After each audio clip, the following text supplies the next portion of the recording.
баъди пош хӯрдани собиқ иттиҳоди шӯравӣ соли 1993 дар назди вазорати адлияи ҷумҳурии тоҷикистон федератсияи қайиқронии кишвар таъсис ёфт ки то имрӯз фаъолияти пурсамар дорад. худи ҳамон сол ин федератсия ба ҳайати кумитаи миллии олимпии ҷумҳурии тоҷикистон ва федератсияи байналмилалии қайиқронон шомил гардид.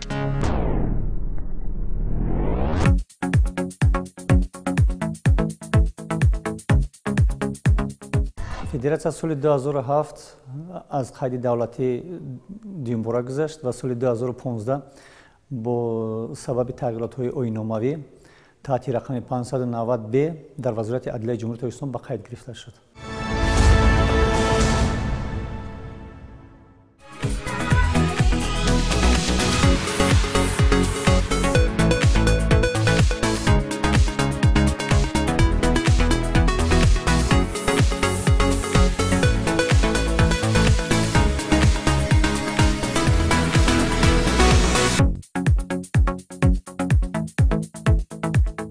варзиши қайиқронӣ ҳанӯз аз соли 1954 дар кишвари мо амал мекунад. тӯли бештар аз 60 соли арзи вуҷуд карданаш қаҳрамононеро тарбия намудааст ки шарафи миллату кишварро дар ақсои сайёра ҳимоя намуданд.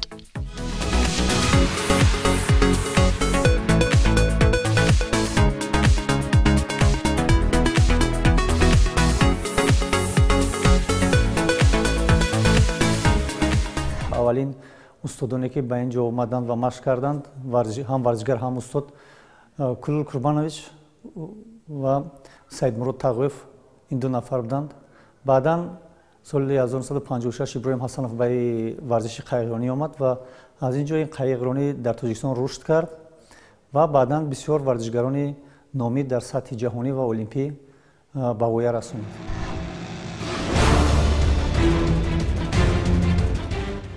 иброҳим ҳасанов барандаи медали нуқраи чемпионати ҷаҳон оид ба қайиқронӣ соли 1963 дар масофаи 500 метр, барандаи медали биринҷии чемпионати Аврупо соли 1961 ва ду маротиба ғолиби мақоми дуюми чемпионати Аврупо дар солҳои 1963-1965, 11 карат чемпиони ҷумҳурии Тоҷикистон, ду маротиба иштирокчии бозиҳои тобистонаи олимпӣ, устоди шоистаи варзиш.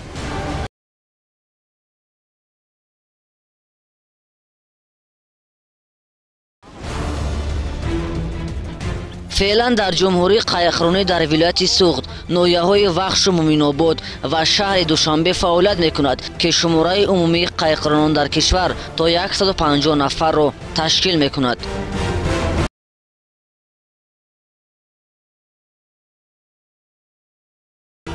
дар дигар манотиқи кишвар аз ҳисоби набудани инвентарҳои варзишӣ ва обҳое ки барои машқ мекунанд нест, камтар мушкилӣ дорем ва дар нақша дорем ки ба наздикӣ бо дар дигар минтақаҳое ки кишвар ки мутобиқ ба ин намуди варзиш аст, мехоҳем ин намуди варзишро кушоем.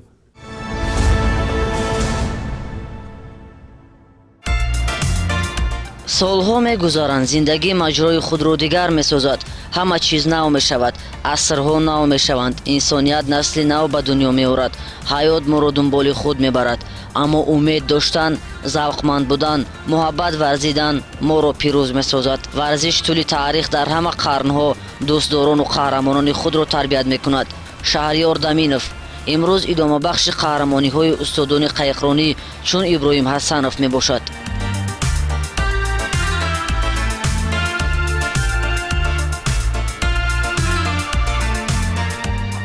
пеш аз ин дар синни хурдсолӣ тӯли як моҳ ба футбол рафтам, баъдан ба ин варзиш шуғл кардан, ба ин варзиш рафтам.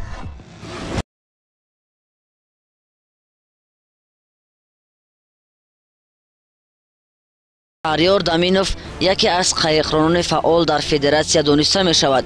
мо имрӯз қаҳрамони барномаамон ӯро интихоб кардем.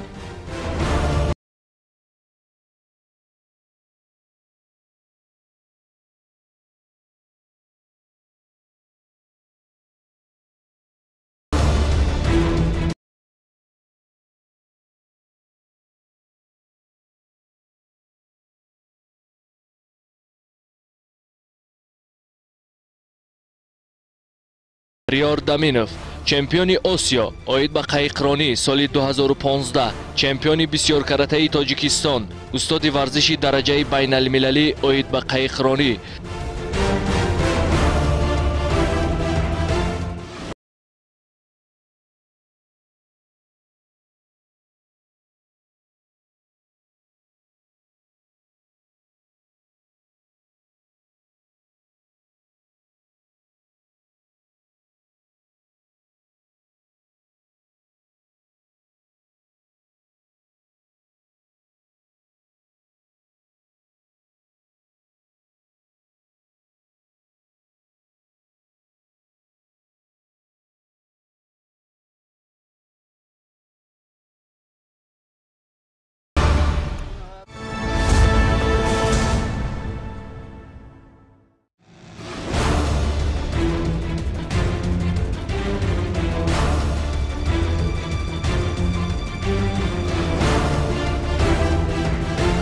шаҳриёр Даминов 1 январи соли 1997 дар шаҳри Душанбе чашм ба олами ҳастӣ боз намудааст.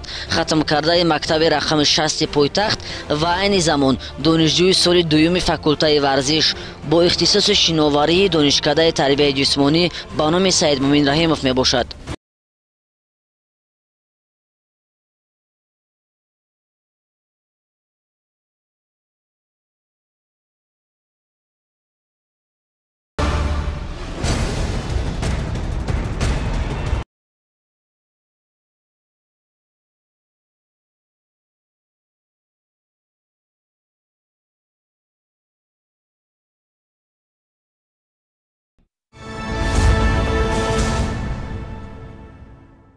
солҳои аввал он хурд буд, овардем, соли аввал тамрин кард, дар хурдӣ буд. 1 сол дар байдарка машқ кард, баъд соли дуюм ки мо дар намуди канои варзишгар кам доштем, аз тарафи дасти чап умуман надоштем. Баъд аз 1 ҳафта пеш аз чемпионати ҷумҳурӣ ӯ дар ҳамин намуд шишт, якум маротиба шишт ки қайиқи ӯ чапа нашуд. Баъдан бо ӯ гуфтем ки дар ин намуд тамрин кун, то ки дар мусобиқа иштирок кунӣ. иштирок кард ва дар ҳамин якум мусобиқаи худ қаҳрамони ҷумҳурии Тоҷикистон шуд дар 2 нафара, қайиқи 2 нафара. ман тӯли 7 сол аст ки дар ин варзиш машқ мекунам ва аввалин бор дар синни 14 сола будам ки мураббии ман ки ҳамсояи ман аст, ман ба онҳо ба ин тарзи варзиш якҷоя шудам ва 7 сол аст ки дар ин вақт варзиш ҳастам. аз аввал ман худам зояҷонро хоҳиш кардам ки ҳамин писари манро ба ҳамроҳи худатон баред ки варзишгар шавад. онҳо хоҳиши маро қабул карда шаҳриёрро бо ҳамроҳи худашон бурданд. аввалан маро модарам ва падарам бо инҳо ҳамроҳ карданд, гуфтанд ки ба писари ман хеле аҳамияте диҳед ва тӯли 7 сол аст ки Зориҷон Набиев ба ман нигоҳ мекунад ва ҳамроҳии ман аст.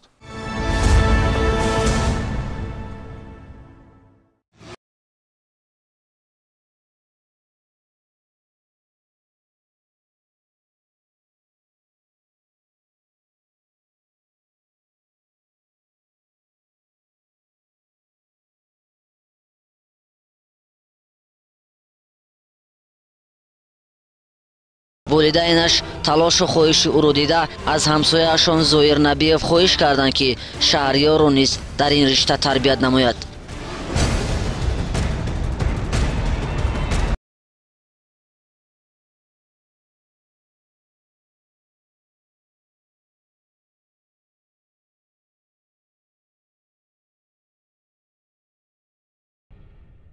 шаҳриёр Даминов 6 сол пеш ба қайғронӣ машғул шуд ки он вақт тақрибан синфҳои 6-7 буд, 12-13 сол дошт ва то ин вақт ӯ тамрин карда истодаст ва бисёр натиҷаҳои хуби варзишӣ ҳам нишон дод.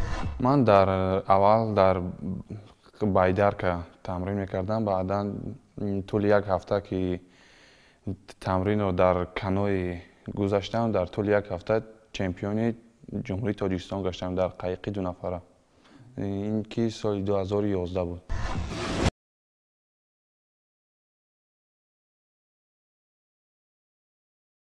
аз рӯзҳои аввали ба тамринҳо шурӯъ кардани ӯ ҳамагон бовар доштанд ва мушоҳида мекарданд ки Шаҳриёр бисёр бачаи боғайрату тавоност. Баъди сипарӣ шудани чанд муддати машқҳои ҳамешагӣ, акнун ӯ дар мусобиқаҳои шаҳрию ҷумҳуриявӣ ки дар кишварамон баргузор мегардид иштирок мекард. модари Шаҳриёр аввалин мусобиқаи фарзандашро хеле хуб ба хотир дорад. дар якуним бор дар пойтахт баромад кард. Шаҳриёр ҷои аввалро гирифт. мо аҳлу оила ҳама хурсанд шудем ки писари мо варзишгари хуб будааст. дар мусобиқаҳои аввалин ман дар он ҷо падар ва модарам иштирок мекарданд. чунин хурд будам, ҳар як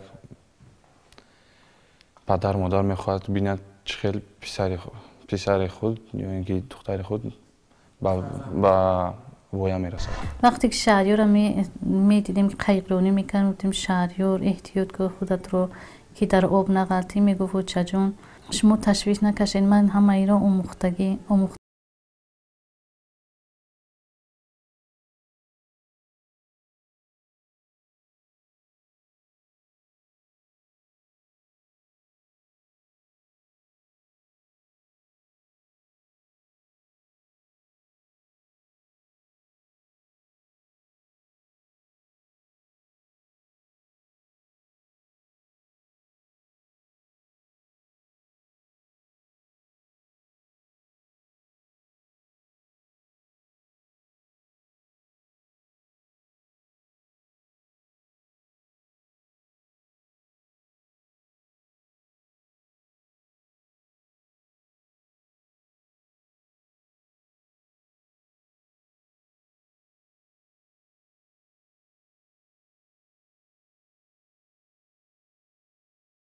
аввалин мусобиқаи иштирок кардаи ҳамун соли 2011 буд ки қаҳрамони Тоҷикистон шуд. то он вақт дар байдарка таҷрибаи хуб надошт, дар мусобиқаҳои фақат шаҳрӣ иштирок мекард, дар ҷумҳуриявӣ иштирок кардагӣ набуд. баъдан худи ҳамун сол то моҳи сентябру тамринои худро хуб давом дод.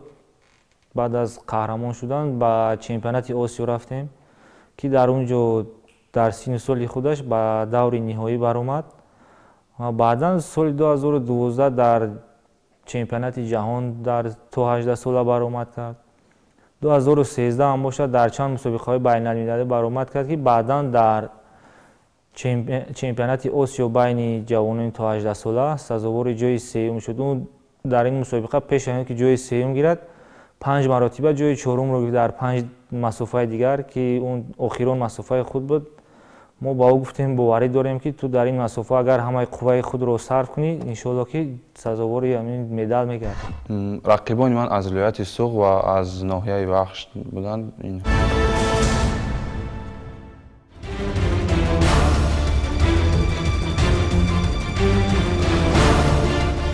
миёни ҳамсабақонаш Шаҳриёр Даминов аз ҳар ҷиҳат мақому эҳтироми хосаро соҳиб буд. аз он хотир ки вақте дар мусобиқаҳои сатҳи ҷаҳонӣ ширкат мекард, на танҳо мақоми мактаби рақами 60, балки номи миллату давлатро дар арсаи олам муаррифӣ менамуд. пас чӣ тавр дӯстону наздикон ва умуман ҳамагон аз ӯ ифтихор накунанду дӯсташ надоранд? ҳамсинфони Шаҳриёр ҳавас мекарданд.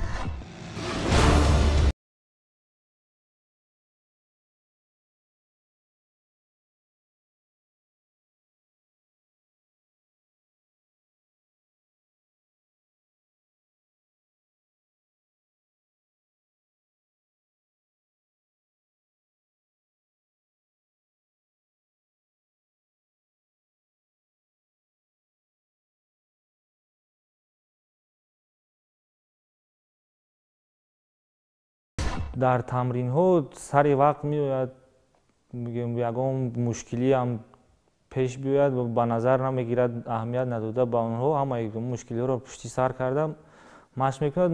тамринҳои мо бисёртар бошад, дар кӯли ҷавонон мегзарад. вақтҳое ки дар фасли зимистон бошад, дар кӯли ҷавонон об нест, як аз рӯи шароит ё ба шаҳри хуҷан ё ба ноҳияи Вахш ба машқҳои таълимӣ мерем. Шаҳриёр Даминов ҳамарӯза тамринҳои худро 2 маротиба ҳам субҳ ҳам бегоҳ баъд аз обед тамринҳои худро баргузор мекунад дар якҷоягӣ бо варзишгарон дастаи мунтахаб که زیاده 8 نفر هستند در کل کامسامول. در برابر این چند جوانای دیگر هم اومده بودن که اونو بس کردن. این در پیش خود مقصد داشت که باید من از ورزش عبور گیرم و چمپیون همین مدال‌های مسابقه‌های بین‌المللی رو به دست بیارم.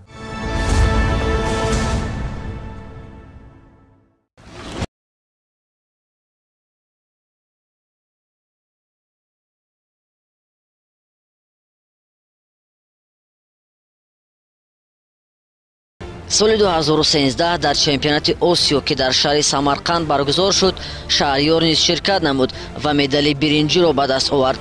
дар ин сабқат ҳудуди 500 варзишгар аз 22 давлат ширкат доштанд. тоҷикистонро 13 варзишгар намояндагӣ мекард ва танҳо тӯлаи шаҳриёр баландӣ карду. дар каноe якнафара дар масофаи 200 метр рақибонаш Сергей Эмельянови қазоқистонӣ ва Элёр Мамадалиеви ӯзбекистониро мағлуб намуда мақоми сеюмро соҳиб шуд.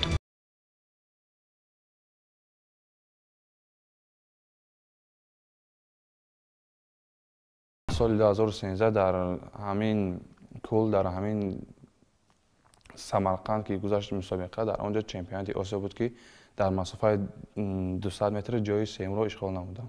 шаҳриёр даминов дар се даври ҷоми ҷаҳон соли 2013, ду давр дар ҷоми ҷаҳон дар соли 2014, 2015 дар як даври ҷоми ҷаҳон иштирок кардааст ва натиҷае ки дар ҷоми ҷаҳон ки соли 2015 дар Португалия моҳи август баргузор гардид, дар финали 20,000 ҷои аввал гардид.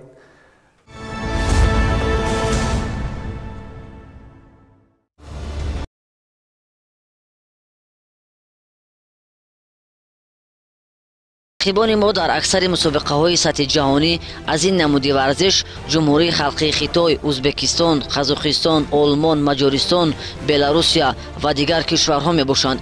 яъне унвони қаҳрамони Осиёро ба даст овардани як варзишгари тоҷик ба гуфти мураббиён ягона дастовард дар замони соҳибистиқлолӣ аст.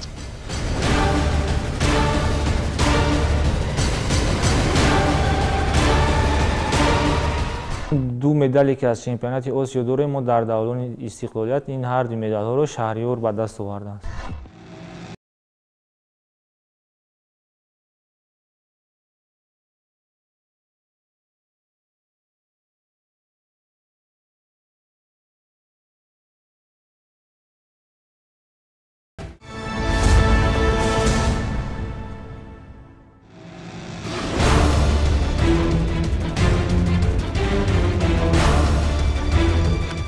ҳаштуми ноябри соли 2015 шаҳри Палембанги, Индонезия, чемпионати Осиё.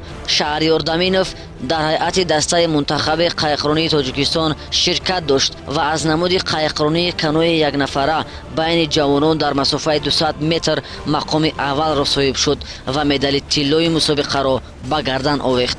ба иттилои Нодир Сафаров, сармураббии дастаи мунтахаби қайиқронии кишвар, дар ин мусобиқаи қитъавӣ варзишгарони 44 давлат ширкат доштанд. ба ҳайати мунтахаби Тоҷикистон 5 варзишгар шомил буд.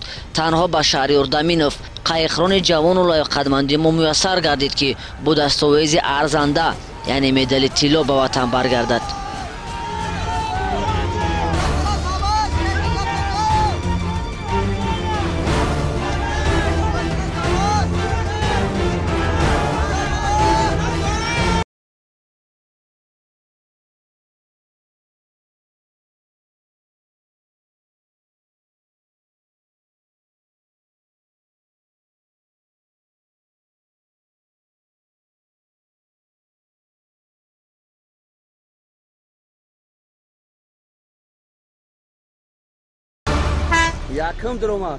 гуфта метавонем ки бисёр натиҷаи хуби варзиши варзишгарони тоҷик дар даврони истиқлол мебошад. дар он лаҳза фарқ надорад, мураббӣ на танҳо мураббӣ ва мухлисони ӯ ҳам баробари мо шод мешаванд, хурсандӣ мекунанд.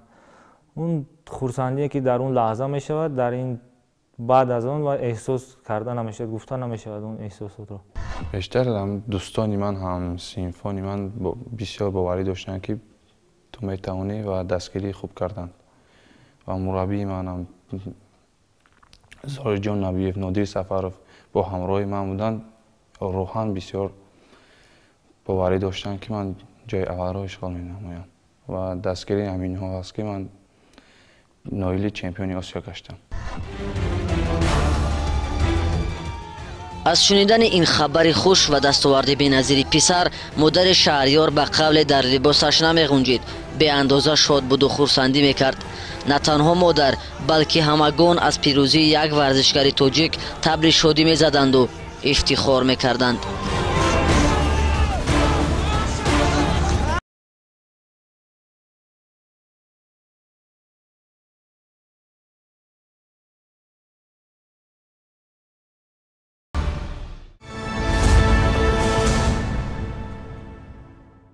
پدرش زنگ زده گفت که پسر ما جای اول رو گرفته است.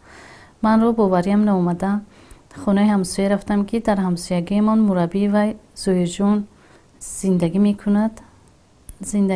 رفتم از مادر وی پرسیدم که گفتند که ها این راست است. من خیلی خرسند شده به خانه اومدم. یگانه دستاورد بهترین است. از این دستاورد بلندتر دیگر نیست. وقتی که شهریار اندونزیا برگشت، ما همه اهل اویله خرسند شده. سحر ساعت 4 به پیشواز شهریار رفتیم. شهریار را دیدیم، خیلی هم خرسند شدیم. من با دولت خود برگشتم، همه ما رو با پیشوازی خوب گرفتن. اولا مادرم، پدرم و از دانشکده هم آمدند، دانشکده تربیت جسمانی، از کمیته جوانان آمدند، خوب پیشواز گرفتن. باورم نمی اومد که پسری من جای یکم را گرفته باشد.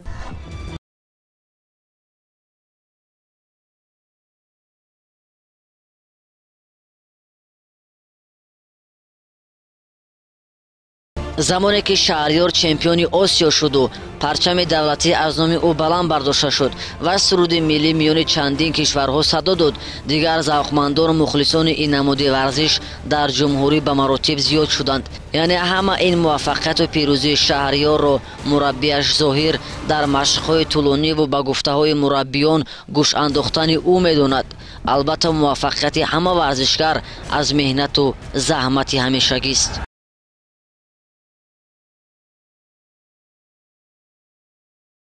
ورزشکار اگر از روی خود زیادتر کار کند، طاقت کند در تمرین ها، چیزی که مثال مربیان با او میگویند جدی اهمیت تمرین های خود را سر وقت با عمود به کمبودی اجرا کند، تیزتر به موفقیت نائل میگردد. موفقیت در همین وقت نمایان می شود که تو به مرام میرسی و یعنی به فینیش میرسی و در آنجا پرچم جمهوری تاجیکستان بلند میبردارند. در همین وقت موفقیت معلوم می شود که تو سزاوار شدی. بعد از اون که شهریار یکم مدال خود را به دست آورد، خواهشمندان هم زیاد شدند و حاضر هم هستند جوانانی که خواهش دارند که مثل شهریار هم نتیجه های خوب را نشان دهند.